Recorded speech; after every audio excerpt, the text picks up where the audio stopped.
मैंने ये प्रश्न मांगा था कि झारखंड के लोग निजी उद्योगों में कितने बहाल हैं, तो इनका उत्तर था, विभाग का जो उत्तर हमें मिला है, जिसमें इन्होंने 2.5 लाख के आसपास बताया कि इनके पे रोल में नामित है, जिनमें मात्र 53,000 झारखंडी हैं। और उसके बाद अध्यक्ष महोदय, सरकार का उत्तर है कि माननीय उच्च न्यायालय ने इस पर रोक लगा दिया है। ठीक है, हम भी मानते हैं, माननीय उच्च न्यायालय ने रोक लगाया है दिसंबर के महीने में। तो अगर दिसंबर से पूर्व, यानी आपके पास जो डेटा है, जाहिर सी बात है दिसंबर से पूर्व है, और अगर दिसंबर से पूर्व का डेटा है अध्यक्ष महोदय, तो इसका मतलब ये स्पष्ट है कि सरकार की लाख प्रयास के बावजूद भी इस नियम का अनुपालन नहीं किया गया है। निजी क्षेत्रों में 75% के आरक्षण को बिल्कुल अनदेखा किया गया है। इसलिए मेरा सीधा सवाल यही होगा कि अगर जिन निजी कंपनियों ने आपके इस नियम का अनुपालन नहीं किया, क्या आप उस पर कार्रवाई करने का पक्ष रखते हैं? माननीय मंत्री जी।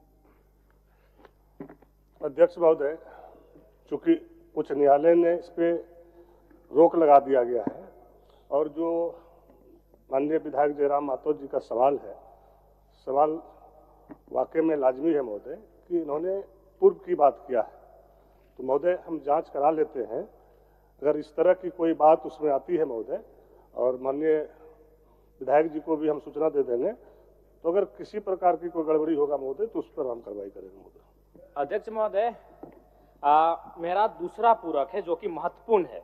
माननीय उच्च न्यायालय में चल रहे इस मामले में सरकार की तैयारी क्या है? कहीं ऐसा ना हो, 2002 में भी स्थानीय नीति हम लेकर आए थे, उच्च न्यायालय में रोक लगी और सरकार ने से उसके ऊपर के सदन में चुनौती नहीं दिया, जिसका परिणाम आज 25 साल के बाद भी झारखंड का आम जनमानस भुगत रहा है।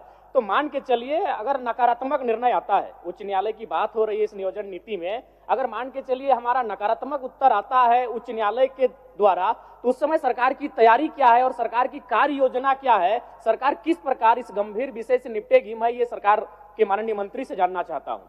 माननीय मंत्री जी। अध्यक्ष महोदय, जब तक न्यायालय से कोई आदेश नहीं आता है महोदय, तब तक हम उस पर कोई निर्णय नहीं ले सकते महोदय। और जब उच्च न्यायालय से आदेश आ जाएगा महोदय, उसको देख लेंगे, फिर राजहित में जो निर्णय होगा महोदय हम लोग करेंगे। अध्यक्ष महोदय, मेरा सीधा पूरक रहेगा माननीय मंत्री जी से, क्या आउटसोर्सिंग कंपनियां जैसे जो पारा मेडिकल स्टाफ की बहाली लेती हैं, या फिर पारा टीचिंग स्टाफ की बहाली लेती हैं, या फिर अन्य सेक्टरों में जो आउटसोर्सिंग एजेंसियां स्टाफ की बहाली लेती हैं, क्या आप उन्हें निजी कंपनी मानते हैं? ऑब्जेक्टिव टू ऑब्जेक्टिव उत्तर दीजिए। अध्यक्ष महोदय, हमने साफ शब्दों में कहा महोदय कि जब तक उच्च न्यायालय से कोई आदेश पारित नहीं हो जाता महोदय, हम कुछ भी बोलने से जो है इनकार रहते हैं महोदय, क्योंकि ये मामला अभी न्यायालय में चल रहा है। जो बातें जयराम मातो जी ने कह रहे हैं, ये गंभीर सवाल है महोदय, लेकिन मामला तो उच्च न्यायालय में है। अब किस तरह का आदेश पारित होता है उसके बाद ही ना महोदय हम कोई बात बता सकते हैं। महोदय, इसमें उच्च न्यायालय का तो विषय नहीं होना चाहिए, हम बस इतना पूछे कि जो आउटसोर्सिंग एजेंसियां हैं, क्या वो निजी कंपनी के, आपका जो निजी कंपनी का प्रोटोकॉल है उसके दायरे में वो आउटसोर्सिंग एजेंसियां आती है कि नहीं है? इसमें बस मेरा यही सवाल है कि एजेंसियां जो बहाली ले रही हैं वो निजी कंपनी है या नहीं है? एक मिनट। मंत्री जी के सहयोग के लिए कि वह जो नियम है अध्यक्ष महोदय, उसमें यह प्रावधानित है कि 3 वर्ष तक 75% एडजस्टमेंट करना है। यह कानून मात्र 1 साल तक चला, 3 वर्षों तक चलता तो शायद एडजस्टमेंट हो जाता 75%, जो माननीय सदस्य कह रहे हैं। और दूसरा, उस कानून में यह भी प्रावधान है अध्यक्ष महोदय कि कोई लोक उपक्रम, सरकारी लोक उपक्रम को अगर आउटसोर्सिंग एजेंसी भी काम करेगी तो वहां भी ये नियम लागू होगा, जो माननीय सदस्य जानना चाह रहे, केवल मंत्री जी के सहयोग के लिए। एक मिनट मंत्री जी, एक मिनट आप बोलिए। एक मिनट मंत्री बैठिए, एक के साथ जवाब दे दीजिएगा। बहुत ही महत्वपूर्ण प्रश्न है पूरे झारखंड के स्थानीय झारखंडी मूलवासी का अध्यक्ष महोदय। माननीय सदस्य जयराम भाई का यही है चिंता कि जो अभी एजेंसी मैन पावर जो रिक्रूट कर रही है सरकार के अधीन, क्या वो एजेंसी को आप निजी कंपनी मानते हैं, हाँ या ना? दूसरा, अगर आप मानते हैं तो उस पर ये 75% यहाँ के मूलवासी, यहाँ के आदिवासी, यहाँ के झारखंडी लोगों को 75% आरक्षण दे रहे हैं कि नहीं दे रहे हैं? नहीं दे रहे हैं तो देंगे कि नहीं देंगे? और तीसरा कि जो आपने ढोल बजाया कि 75% यहाँ के निजी क्षेत्रों में काम करने वाले को, झारखंडियों को नौकरी मिलेगा, हाईकोर्ट में आपने ऐसा पॉलिसी बनाया कि टर्न डाउन हो गया, तो आप ऐसा क्या पॉलिसी बनाएंगे जहां पर झारखंड के नौजवानों को रोजगार में प्राथमिकता 75% मिले? चलिए आप एक मिनट। माननीय मंत्री को थोड़ा सा सहयोग कर देना चाहते हैं। कारण यह है कि हम और माननीय सदस्य प्रदीप यादव जी समिति के सदस्य थे, जिस समिति ने अध्ययन के उपरांत इस निजी क्षेत्रों में 75% भागीदारी को सुनिश्चित कराया था। 2-3 विषय आए। एक विषय माननीय सदस्य नवीन जायसवाल जी का आया। हरियाणा में इन्हीं की सरकार, मनोहर लाल खट्टर जी की सरकार थी, वहां भी ऑनरेबल हाई कोर्ट ने स्ट्रक डाउन किया इसी 75% आरक्षण के मुद्दे को। दूसरी बात जो चीजें हरियाणा हाई कोर्ट ने हरियाणा के लिए लागू की, ऑनरेबल हाई कोर्ट झारखंड ने झारखंड में लागू किया, प्रक्रियागत है, जो निर्णय आएंगे। दूसरी बात मैं स्पष्ट बड़ा कहना चाहता हूं कि कोई भी कानून रातों रात लागू नहीं हो सकता है।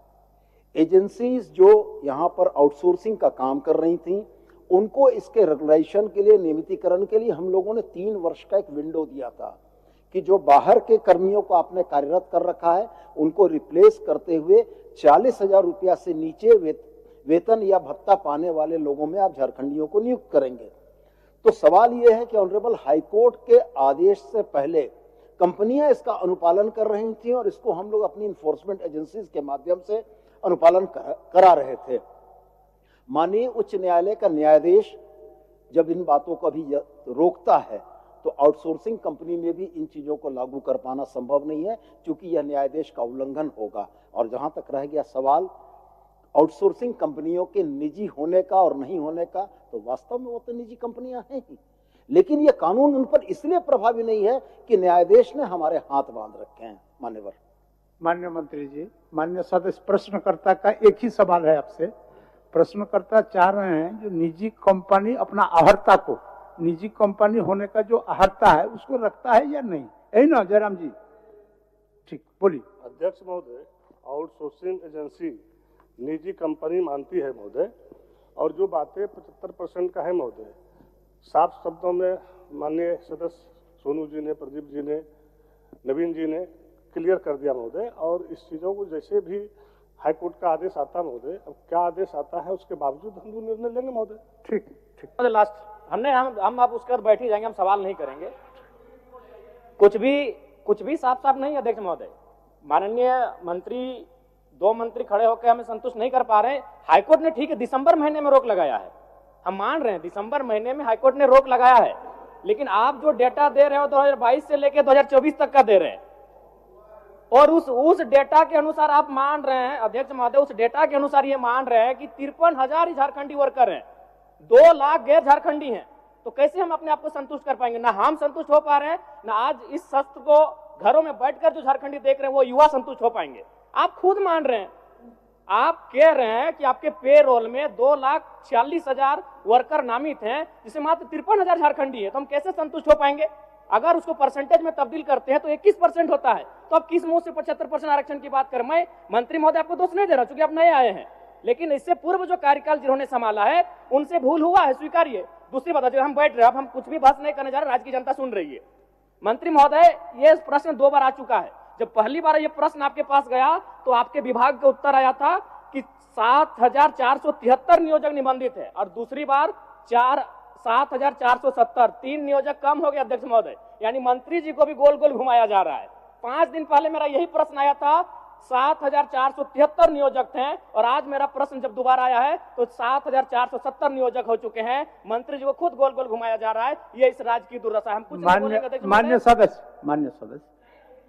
मान्य सदस्य, आपको सदन की आसन की ओर से सूचना दे दें, यह विषय पहले भी आया था।